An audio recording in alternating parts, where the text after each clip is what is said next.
You are Locked On Rams Postcast, part of Locked On Sports Los Angeles, on the Locked On Podcast Network. Your team every day.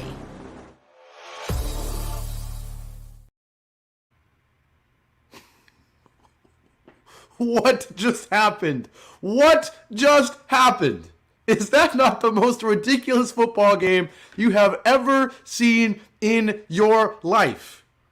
I don't know if the Rams are a complete team that's a Super Bowl contender after this game. I don't know if the Rams are a bad football team. I genuinely have no idea what just happened, what the takeaways are, but I'm going to give you my thoughts anyways. Whose house? What's going on, Ramley? And welcome back to the latest and most insane edition yet of the Locked On Rams Postcast. Coming at you live on the Locked On Sports Los Angeles YouTube channel, always right after the game. If you don't know who I am, hello everybody, my name is Gavin Carlson, former credentialed journalist in the LA area, specifically covering UCLA football, UCLA basketball, and more with the Daily Bruin, now a part of the Locked On Podcast Network, where it's your team every day. And my, oh my, the Rams look unstoppable defensively and awful defensively. They look awful offensively, and then suddenly unstoppable on that game-winning drive. The Los Angeles Rams are right back in the playoff hunt, right back in the NFC West title hunt after a unreal 26-20 overtime win in Seattle against the Seahawks. Demarcus Robinson with a game-winning, over-the-shoulder, one-handed catch in the end zone in overtime after the Rams defense comes up clutch 3 times in the red zone, but also gives up a game-tying touchdown drive in a matter of seconds to force overtime. This game was absolutely unhinged. And we know division games in the NFL can be crazy. We know games between the Rams and the Seahawks can be crazy. But does this not take the cake as one of the most absurd games?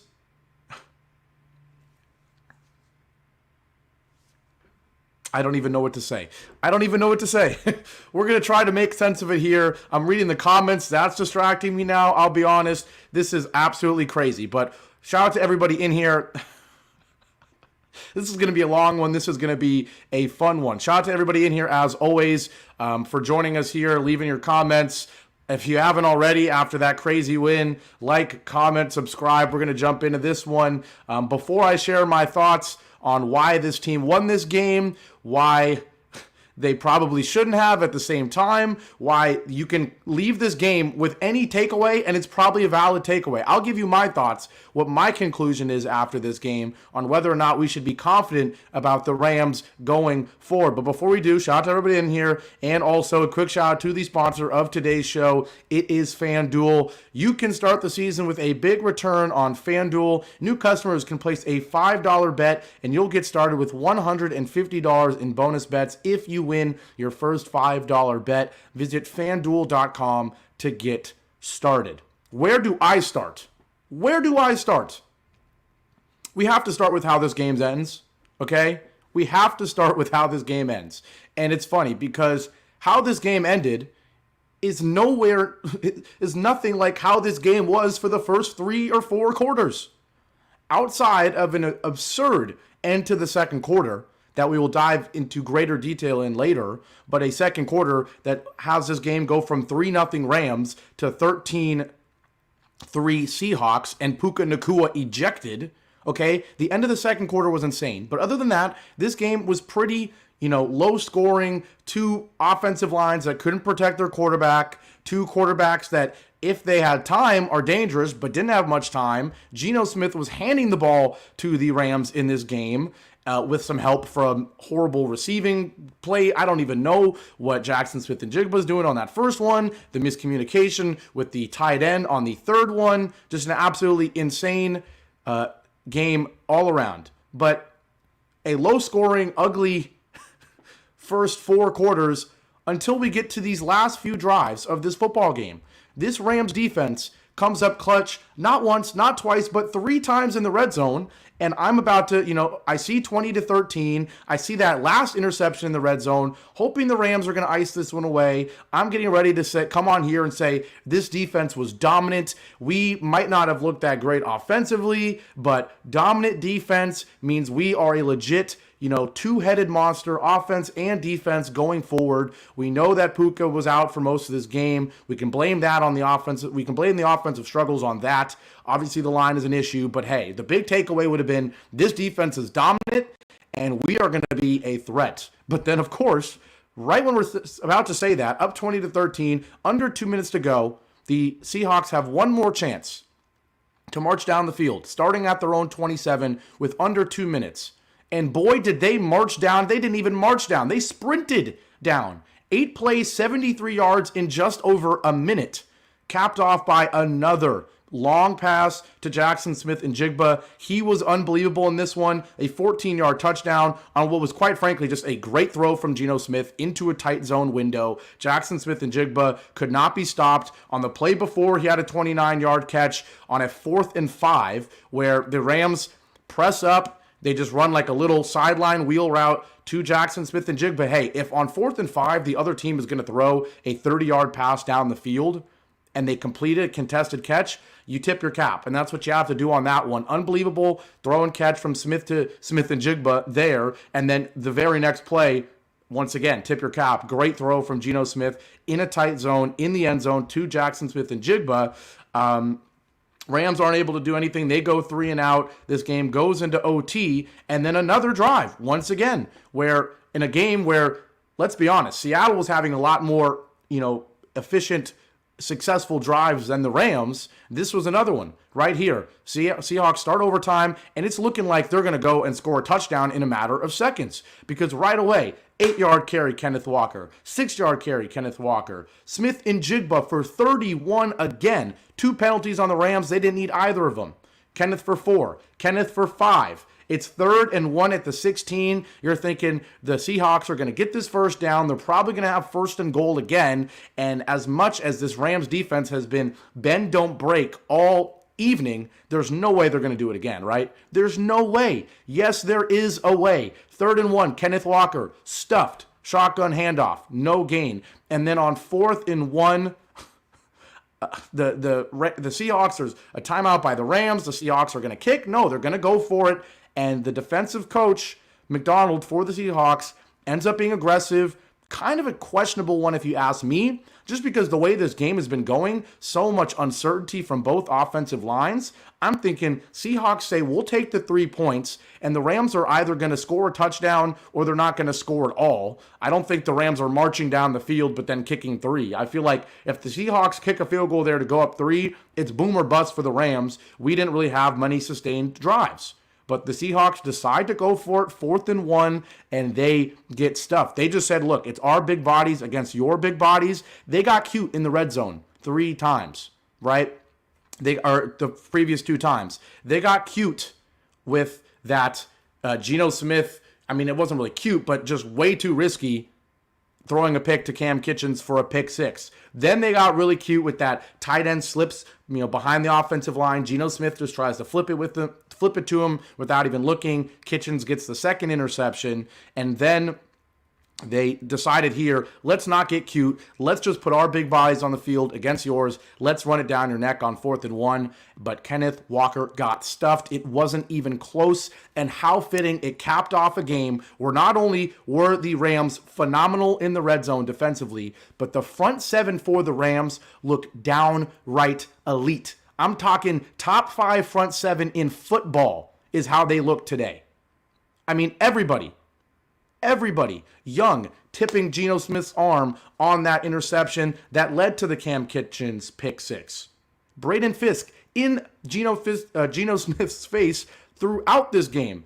There was talk from the Seahawks, from Ben Grubb, about how worried they were, not just about Jared Verse, but about Braden Fiske. Jared Verse had a great game as well. The front 7 was phenomenal. And how fitting and how correct that the Seahawks challenged the Rams front seven, and once again, in the red zone, the Rams front seven delivered. They stuffed Kenneth Walker, and then at this point, the Rams only need a field goal. But based on how crazy this game was going, how many questionable throws that Matthew Stafford had that could have been intercepted in this game, fumbled snaps, he's under pressure every play like we've seen all season. I'm sitting there going, this feels like Rams deep touchdown or Seahawks defensive touchdown. I'm legitimately sitting there thinking Stafford's going to throw some crazy ball with someone in his face, and it's either going to be completed for a huge touchdown or the Rams are going to, there's going to be a tip and it's going to be intercepted and the Rams are going to lose this game on a turnover.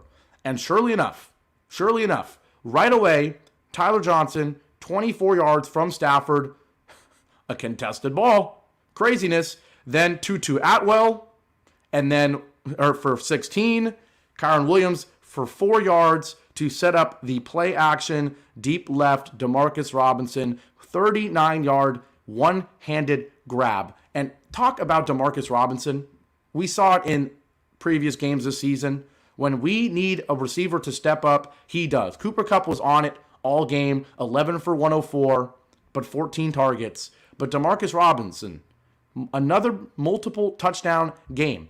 Another one, 6 for 94, 2 touchdowns for Demarcus Robinson. And that's right after he had 2 catches for 2 touchdowns on Thursday Night Football in a huge win against Minnesota. So back-to-back weeks where Demarcus Robinson has the game-winning touchdown. In the last game, it was 2 touchdowns at the end. Here, it's an unbelievable one-handed grab where if Demarcus Robinson doesn't make that catch, I don't know what the Rams do. I think the Rams probably have like a 4th and 2 that they have to go for, and if they get it, they're going to win the game. If they don't get it, the Seahawks are going to win the game. But luckily, we didn't need any of that. Demarcus Robinson makes an unreal 39-yard one-handed touchdown catch to win the game in OT. The Rams somehow, some way, the Los Angeles Rams are 4-4. They are a half a game back in the NFC West to win the division. And now the question is whether or not this defense is above average. Not whether or not this offense is so elite that it can make up for an awful defense. The question might be, is this Rams defense above average? At the very least, they've proven that they can be a bend, don't break defense or a cause chaos defense. Certainly they did that today. And so after this first break here on this Locked On Rams Postcast, we're going to dive even deeper into what the Rams defense did today. Some good, some bad, but good enough to carry this offense, let's be honest, for most of this game and help the Rams win a thriller. We'll talk more about the defense, including the player of the game, after our first break here on the Locked On Rams Postcast.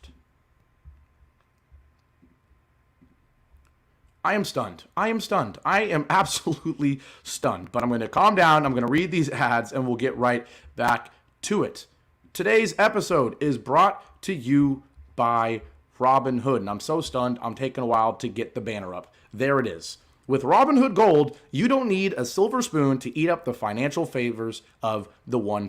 Robinhood Gold allows others to get the rates and perks usually reserved for the high society. Now, the resourceful individual with Robinhood Gold can earn the very liberal rate of 4.5% APY on uninvested cash and be rewarded with a handsome 3% retirement boost on an IRA or IRA account. Robinhood Gold provides the privileges of a high net worth for any net worth. These generous benefits are now available for only $5 a month. The new gold standard is here with Robinhood Gold. Sign up at robinhood.com/gold. Terms apply. For product-specific disclosures, visit robinhood.com/gold. Investing involves risk. Rate may change. Gold membership is offered by Robinhood Gold, LLC. And today's show is also brought to you by Prize Picks.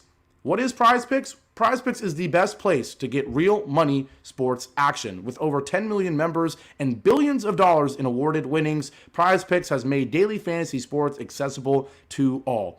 All you do is just pick more or less on at least 2 players for a shot to win up to 100 times your cash. Run your game all season long on Prize Picks. Now look, you can win up to 100 times your money with as little as 4 correct picks. What I love to do is if I'm watching a game right? I didn't do it today, I'll be honest. But if I am going to watch one game, the morning slate, because the Rams weren't playing, my second team, the Saints, I know, I was watching all the games. I had my fantasy teams. I have 2 fantasy teams. I'm in 2 leagues there. And I also, I'm following those teams. I'm following specific games. Way too much going on. But when I'm watching one game, maybe not the Rams because I'm already just incredibly invested, obviously. But if I'm watching the Sunday night game, for example, or the Monday night game, or the Thursday night game, make a prize pick slip. It adds to the excitement. For example, if you think Justin Jefferson will get more than 83.5 yards next week, or Lamar Jackson will pass for more than 1.5 touchdowns, you can cook up hot takes in those games with your friends and win real money this football season when you and your crew run your game on Prize Picks.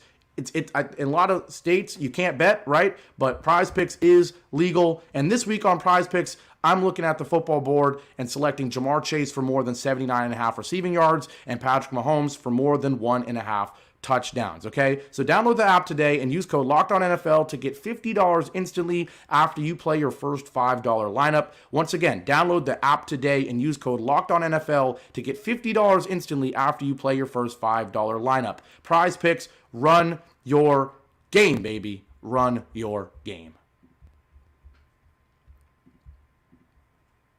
Back here live on this absolutely insanely energetic edition of the Locked On Rams Postcast, because our Rams somehow, some way, despite only scoring 1 offensive touchdown in regulation, have just gone into Seattle, into that crazy environment, and won in overtime against the Seahawks, 26-20 in overtime. They're now somehow 4-4 on the season. They're right back in the hunt to win the NFC West.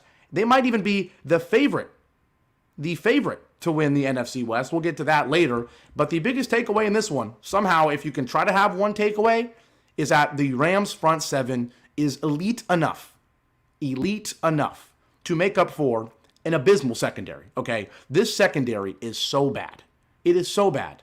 And at times it looked okay against Minnesota, but the question is not whether or not the secondary is going to be any good. I think the answer is no. But the question is, can this front 7, and specifically the front 4, specifically the pass rushers, can they be good enough to make up for this secondary? And today, they were. They were, okay? Like we already said, Young hit Smith's arm on that interception where Kamren Kinchens runs it back 103 yards, the longest interception return touchdown in Rams history, okay?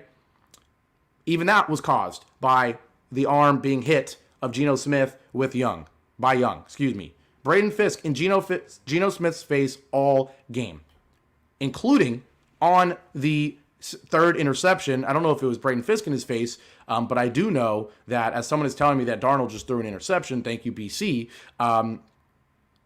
that last interception was caused by chaos by the front 4 specifically, okay? The funny thing in this game that sums up how this defense is going to be for the Rams, Jackson Smith-Njigba had 7 catches for 180 yards and 2 touchdowns. The Seahawks came into this game without their best receiver. DK Metcalf is out, okay? DK Metcalf is out of this game. And Jackson Smith-Njigba shows up and goes 7 for 180 and 2 touchdowns. But want to know what the craziest part is? If it's not for 2 holding penalties, he probably has 9 for like 280. Because I don't know the exact plays, but I'm pretty sure it was like a 60-yard catch and like a 40-yard catch by Jackson Smith-Njigba that were both called back due to holding penalties. One, Jared Verse got in the backfield and there was holding. It's a good call. Geno Smith doesn't get the throw off. He probably gets hit if it's not for the hold. So I'm not saying the Rams didn't deserve the call or anything, but the 7 for 180 understates how much Jackson Smith-Njigba dunked on this Rams secondary all afternoon. Like I said, he probably should have 9 or 10 for easily over 250 today. Think about that one more time. Over 250. Okay?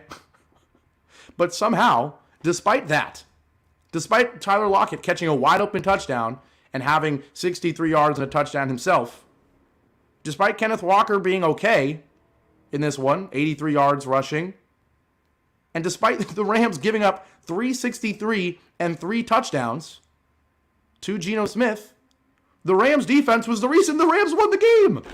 Think about everything I just said. You gave up over 360 and 3 touchdowns to their quarterback. You almost gave up 250 to one guy, one receiver without their best receiver. And yet this defense was the reason you won the game.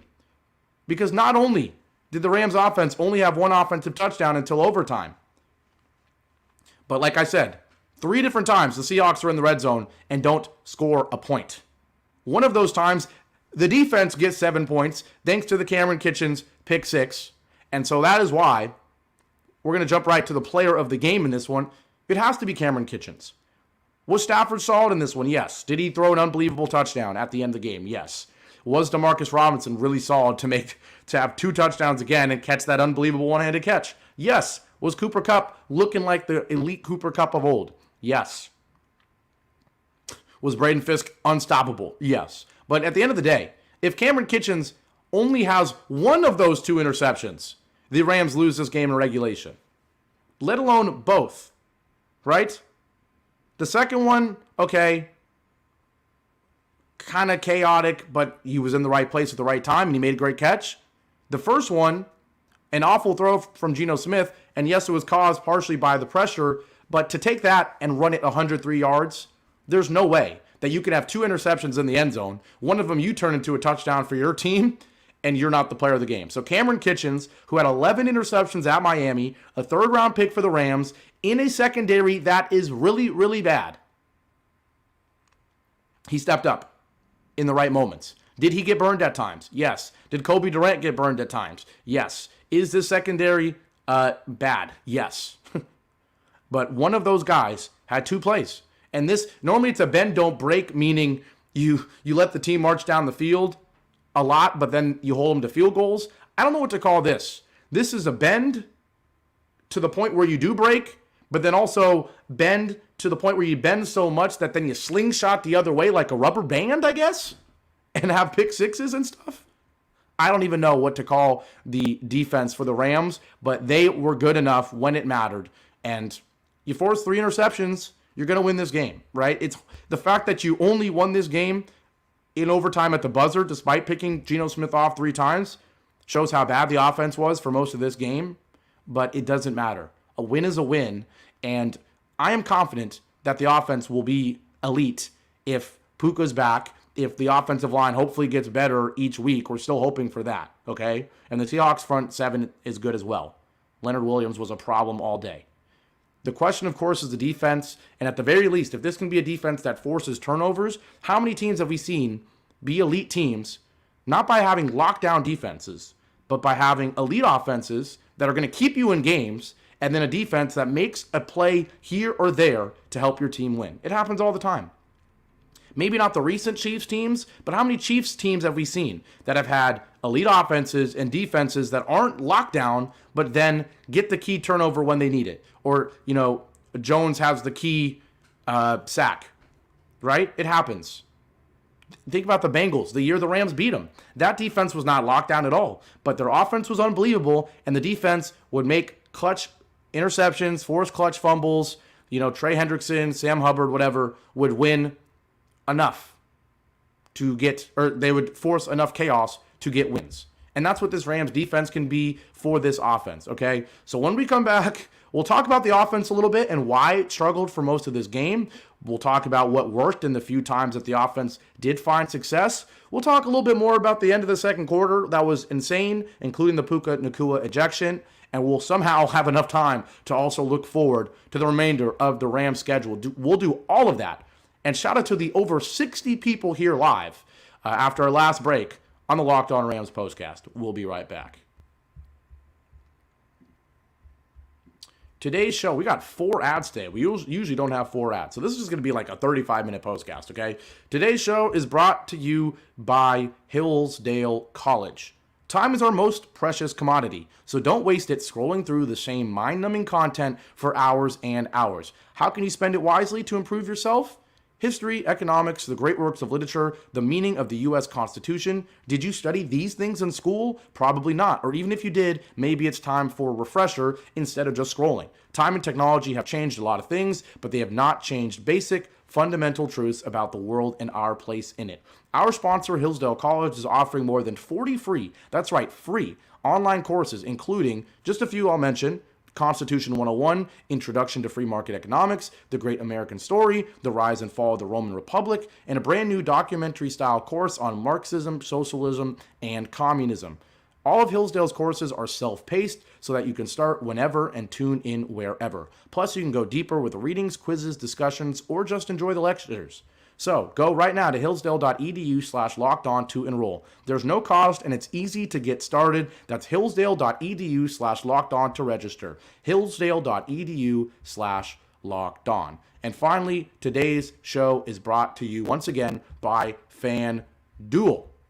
I love FanDuel, okay? And if you're in a state where you can legally sports bet, you got to use FanDuel.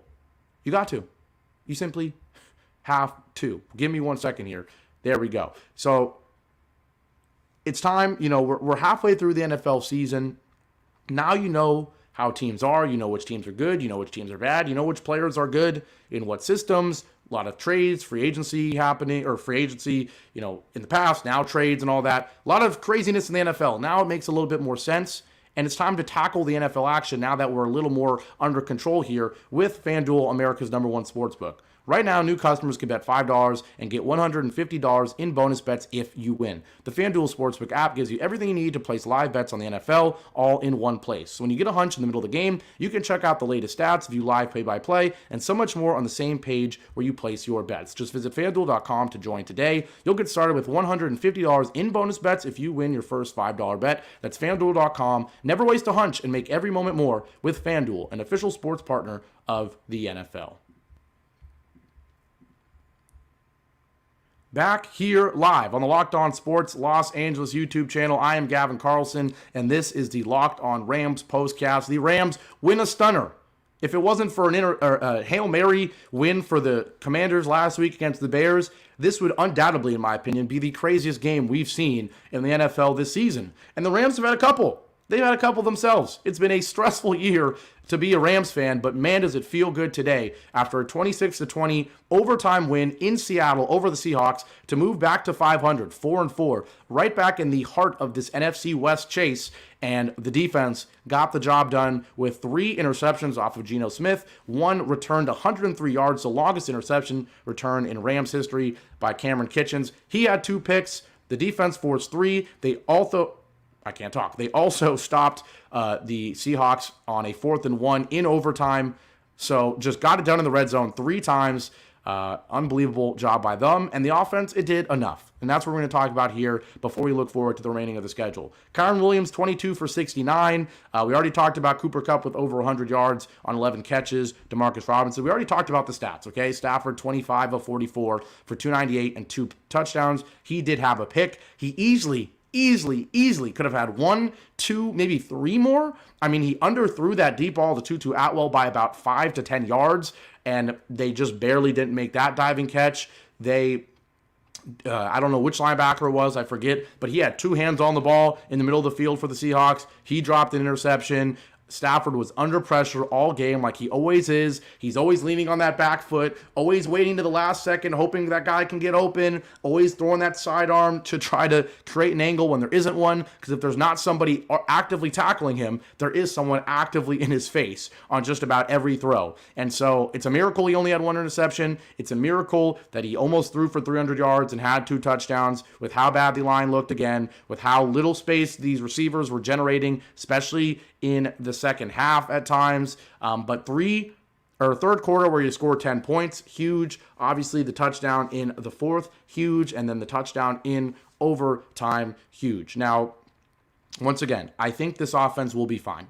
Puka Ngata got ejected. If you didn't watch the game, the second quarter, it looked like the Rams were going to lose this game with how this second quarter ended. The Rams up 3-0. They should have been up more. Didn't take advantage of the first Geno Smith interception. Didn't take advantage of the fact that their defense was locking up early. You're only up 3. It's 3-0. And then, like we said, in the last couple of minutes, it goes from 3-0 to 13-3. Tyler Lockett had that wide open 30-plus yard touchdown catch. And then the turning point was the Matthew Stafford interception. Because not only Does he throw a jump ball up to Puka Ngata that Puka was never going to catch? He went up with one hand like this and still couldn't even get up to it, completely overthrown.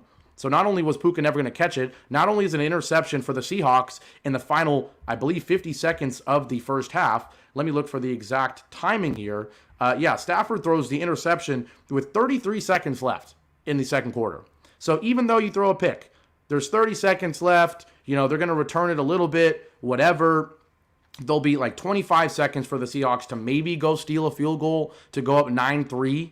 But instead, Puka Ngata absolutely loses his cool, punches the guy in the head, which don't get me started on NFL players punching people when they're all wearing helmets. What are you going to do to somebody when you swing at a big metal block? The only thing you're going to do is break your freaking knuckle, if anything. So foolish play by Puka here. Throws a punch. He's ejected. They also get 15 yards on the penalty. And so not only is Puka gone, which means this struggling offense is now really going to struggle, but the Seahawks go from, up 6-3 to 15-yard penalty, moves them to the 40, and then in 3 plays, 60 yards. 60 yards thanks to Jackson Smith-Njigba for 46, and then Jackson Smith-Njigba for 24. The defense jumped off sides on the 46-yard pass, and then that set him up at the 24, where somehow with 1 play left in the half, if they don't complete this, they're going to kick a field goal. Geno Smith finds Jackson Smith-Njigba in the end zone. Once again, he scorched our defense. Absolutely scorched it. And so that second quarter, that 30 seconds there, turns this into a 6-3 game to a 13-3 game that now has Puka Ngata not playing the whole second half. So they could have collapsed after that crazy, turn of events. But thanks to the genius that is Shawn McVay, thanks to having Matthew Stafford and still plenty of good skill players, the biggest drive of the game might not be the game-winning touchdown. It might not be the fourth quarter touchdown. It might be this third quarter touchdown where the Rams come out after the halftime break and they go 11 plays, 75 yards. They take 6.5 minutes and they score a touchdown to cut the lead to 3. The key thing here was McVay said, all right, we're without Puka. This offensive line is getting manhandled in the pass game. Let's run the football. And so, yes, did Kyren have a huge game? No. But he comes out here, he runs for 6. Then he runs for 6 again. Couple incomplete passes, but 3rd and 1 after a 21-yard bomb to Demarcus Robinson. We have a 3rd and 1 where Kyren gets the first for 2. Then he runs again for 8. Then he runs again for 5. Okay, then he runs again for 5, right? So Kyren Williams got the job done in this drive to keep the Rams in this game. They could have fallen, it was 13-3. If they don't go score there, they're down 13-3. This defense is back on the field with a secondary that's getting torched, and we could be talking about 20-3 Seahawks, and the Rams season may be over. But instead, the Rams have one of the biggest drives of the season. There's no other way to put it. You go 75 yards in over 6.5 minutes in a game that otherwise is full of chaos. You're able to at least temporarily slow things down, make this a one-score game, and then able to go all the way back. You go from down 13-3 to up 20-13. 17 straight points, all started by that drive. And so that drive right there, which is about having a genius offensive mastermind in Shawn McVay, having a great running back, a running game that even though the offensive line isn't great, thanks to Shawn McVay, thanks to the motion, thanks to the threats on the outside, thanks to the play-action threat of Matthew Stafford, is always going to be okay. This run game is always going to be okay. So because of that, because of McVay, because of Stafford, because Puka was out, because Cooper Kupp is getting healthier with each game, because Puka Ngata actually ends up getting healthier in that second half because he doesn't play, I'm feeling perfectly fine about this offense. Now, are we going to go against teams with elite front fours that are going to make it impossible on Stafford? Yes. But we've seen that all year, and yet we're still 4-4. And the defense is getting better, okay? The defense is getting better. Puka and Cooper are going to get healthier. This team is going to be just fine. And now we go back to SoFi. We host the Dolphins. Definitely a winnable game. Easily could be a game that's 45-42. At the same time, though, could be a game that's 14-10. I don't know what the heck is going to happen. But what I do know is that you're going to be favorites at home against the Dolphins, who just lost again. Then you go to New England. That's it. You got to win that game. Okay, so even if you fall to the Dolphins, you're beating the Patriots. You're 5-5. The Eagles look really good again. So maybe you're 5-6. But the Saints are terrible. You'll be 6-6. You You got to win at least one of the two against the Bills and the Niners, where you say you win one and you go 1-1, you're 7-7. Then you got Jets, Cardinals, Seahawks. You got to go 2-1 there, and you're 9-8. Right? That's one of the ways it can go. I know I've said this a million times. I do it after every episode, but I like to do it. I like to imagine it. If you ask me what I think is going to happen, we're beating the Dolphins next week, and then we're beating the Patriots. Absolutely. So now you're 6-4. Don't know who the Cardinals have coming up. I can quickly look that up. But you're 6-4. The Cardinals are 5-4 right now. Let's see who they've got next. They host the Jets. I think the Jets are better than the Cardinals still. I don't know. I get it that it's a really impressive win for the Cardinals against the Bears. This is a Bears team that their season's collapsing as we speak with those two back-to-back losses. But I think Jets-Cardinals in Arizona is probably a coin flip. I think the Seahawks still are probably favored at home against the Cardinals in 2 weeks. And I think the Cardinals are probably underdogs at Minnesota the following week. So look at this 4-game stretch for the Cardinals. They've got the Seahawks twice. Okay, they're at least going to lose one of those. And then you've got the Jets and the Vikings. You're at least going to lose one of those. So the Cardinals might be 5-4 right now, but at best, they're 7-6 after their next 4. We can easily be there as well, okay? We can easily be there as well. Then they have the Patriots and Panthers coming up. Those are 2 wins for sure. So they could be 9-6. We would be playing them after that. Maybe we can make them 9-7, and then the Niners might need to help us out and beat them. They could fall to 9-8. Of course, the Niners are going to be in things. This NFC West can go any way. But the moral of the story is the Rams are going to be favored their next 2 games. You win those games, you're 6-4. You're the favorites to win the NFC West. This defense is only going to get better. And yes, like someone said in the chat, maybe you go trade for a defensive back. BC says they need to trade for a defensive back. Maybe you need to. You went from people talking about trading Stafford and Kupp to now we're talking about being buyers at the deadline. Go get a defensive back, and this Rams team is right back in the hunt to win the darn NFC. The Lions look unbelievable. The Bears are out of it, though, a little bit in the North. The Vikings are in the North. Green Bay looked really bad today. So I think it goes Lions. Probably still, we beat the Vikings, though. So it probably goes Lions, probably still Green Bay. They look great other than getting killed by the Lions. So you probably go Lions, Green Bay. And then are the Rams not in contention to be the 3rd best team in the NFC? Maybe it's the Eagles. Maybe it's the Commanders. But they have holes. Their defenses are both terrible. Ours isn't great, but it has shown that it can be elite at times, okay? And so that's why maybe the Rams aren't the 3rd best team right now, but you win 2 in a row. You beat the Dolphins, you beat the Patriots, you're 6-4. Who knows what the Commanders do? Who knows what the Eagles do in that stretch? We might be having the Rams play the Eagles, where we're 6-4. I don't know what their record is going to be in 3 weeks, but Rams-Eagles to decide who is the 2nd or 3rd best team in the NFC. That's a Sunday night game at SoFi on NBC. That's going to be huge. That's going to be epic. And we'll leave it with that. We're still a long way away from that game, but for now, just know that the Rams are in it, and if they win these next 2 weeks, that would be 5 wins in a row to go to 6-4 before you play the Eagles on Sunday Night Football in a game which could be about playoff seeding, not keeping your season alive, but playoff seeding. Who would have thought a couple weeks ago? Rams win their 3rd in a row.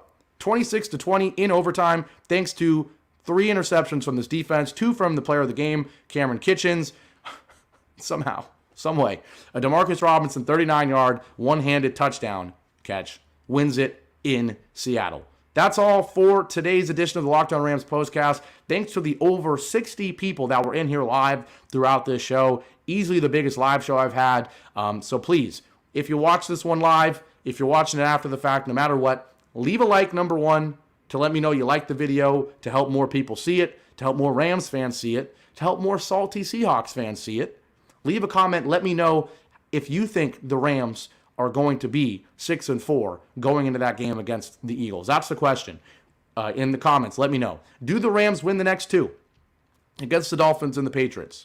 Will they be 6-4 going into that game on Sunday Night Football against the Eagles? Let me know in the comments. Let me know what you thought of the show, all that good stuff. And subscribe if you somehow haven't already. It was great yesterday with the Locked On UCLA postcast. My Bruins got a great win. It's great today. The Rams get a great win. So it's a good weekend.